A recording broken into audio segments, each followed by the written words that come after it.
Good day, folks. Welcome to the channel. Today I'm going to show you how to make a checklist in Microsoft Word with clickable boxes. So as you can see, I've got my checklist, and the first thing we need to check is on our ribbon, we have an option called Developer. Now, if you don't have this option, you're going to go to the left-hand side, click on File, navigate all the way down, and look for Options.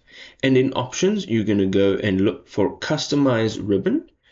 And in the main tab on the right hand side, you will travel down this list and you'll see developer, and you need to have the blue check mark there.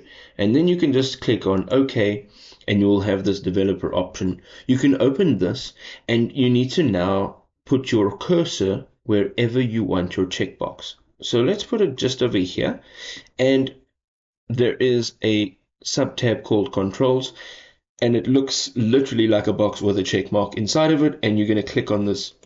You can see now that it has created a check mark box, and to enter the check mark in there, all you need to do is click on it.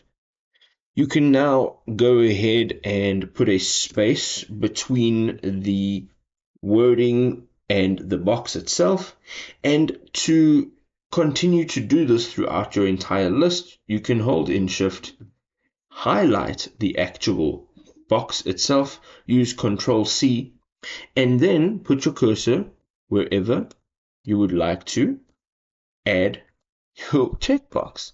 Now, you can't do the checkbox like by highlighting everything and adding the checkbox, because you will get this error code, and that just basically means you're trying to put an element somewhere and Word doesn't know where you would like to put it. So if you just copy that box and paste it, you can do this quickly and easily. If this was helpful, drop us a like. We'll see you next time.